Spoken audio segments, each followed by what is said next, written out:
Students, we have talked about the male reproductive structure in the flower. We have talked about the female reproductive structure in the flower. Today we'll start with the pollination. जब pollination की बात करते हैं तो first of all what is pollination? Pollination क्या होता है? Transfer of pollen grain from anther to the stigma, that is what we call as pollination. We'll discuss the types of pollination. कौन कौन सी types हैं? Autogamy है, diatogamy है, xenogamy है. What is autogamy? When we are talking of a single flower which is having the stigma, style and the ovary and the anthers, the transfer of the pollen grains from anther to stigma of the same flower on the same plant, एक ही flower में जब transfer हो रहा है pollen grains from anther to stigma, that is autogamy. When we talk about diatogamy, diatogamy is transfer of pollen grains from anther to stigma of another flower but on the same plant. तो अगर हम जियोटोगैमी की बात कर रहे हैं तो अगर हम जेनेटिकली देखें तो वो एक ही प्लांट में हो रहा है, तो जेनेटिकली इट इज़ ऑटोगैमी. लेकिन क्योंकि ये पॉलिनेटर्स इन्वॉल्व करेगा, it is going to other flower, तो फंक्शनली ये जीनोगैमी के जैसा है. Xenogamy is the cross pollination. Cross pollination is transfer of the pollen grains from anther to stigma of another flower on another plant. This is plant number 1, this is plant number 2. So the transfer of pollen grains from anther to stigma of another flower on another plant, that is what we call as xenogamy. तो जब हम ज़ीटोगैमी की बात करते हैं तो genetically वो autogamy जैसा है क्योंकि सेम ही प्लांट की बात कर रहे हैं हम, लेकिन फंक्शनली वो जीनोगैमी के जैसा है. Now when we talk about pollination we also talk about the types of the flower. दो तरह के फ्लावर्स की हम बात करते हैं. One is cleistogamous flowers and one is chasmogamous. Cleistogamous मतलब वो फ्लावर जो कभी खुलते नहीं है, बंद रहते हैं, flowers form but never open. Some examples are Commelina, Viola, Oxalis. अब ये जो क्लिस्टोगैमस फ्लावर्स होते हैं इनमें पॉलिनेशन कैसा होगा? ऑटोगैमस होगा, क्योंकि ये हमेशा बंद है तो इनमें सेल्फ ही हो रहा है, जो हो रहा है फ्लावर के अंदर हो रहा है, तो इट इज़ ऑटोगैमस पॉलिनेशन. और इसमें एश्योर्ड सीड बनेंगे क्योंकि एश्योर्ड पॉलिनेशन होगा. It is under a close structure. इसमें हम लेग्यूम्स का एग्जाम्पल पढ़ सकते हैं. When you must have studied in class 11th, जब हम लेग्यूमिनेसी पढ़ते थे तो जो उसका फ्लावर होता था, we have studied that there is a big petal which is known as the standard.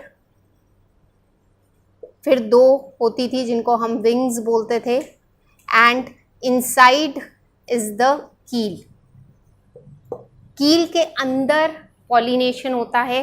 तो ये किस टाइप का पॉलिनेशन है? ऑटोगैमस. तो legume is an example where the cleistogamy is there and autogamous type of pollination would अकर.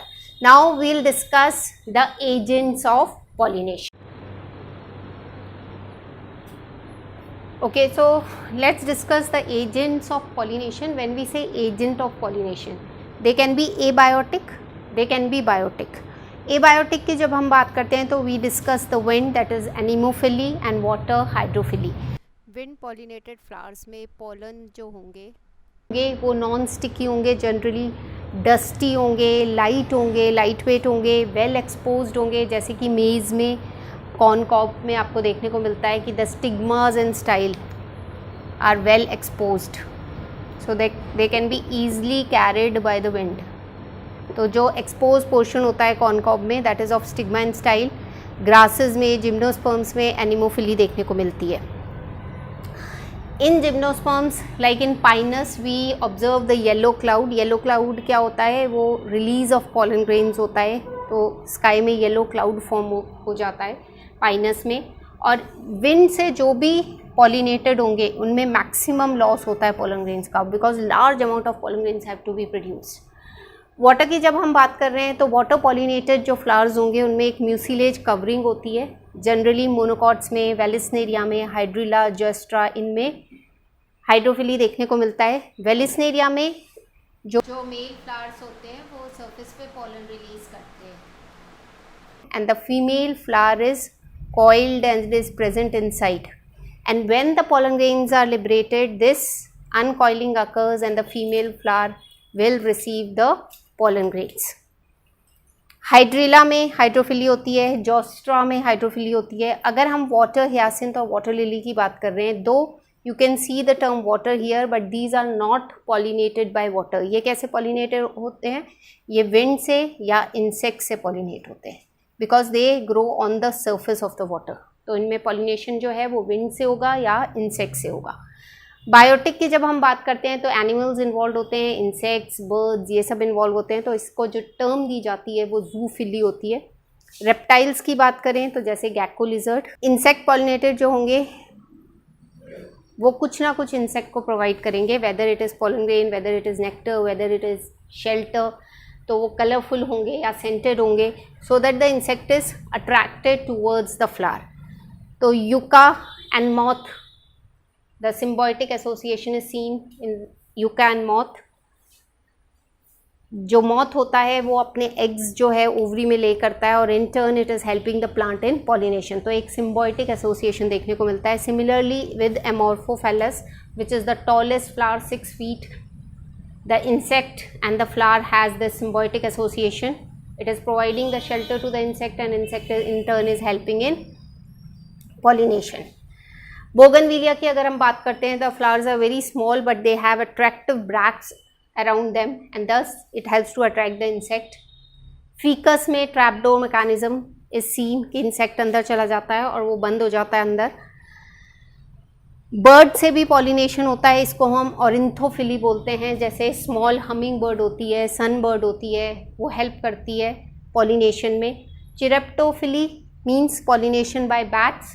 इसमें आप example याद कर सकते हैं कि जेलिया अफ्रीकाना where bats are helping in pollination. So these are all agents of pollination. So we have discussed what is pollination, what are the types of pollination and what are the agents of pollination.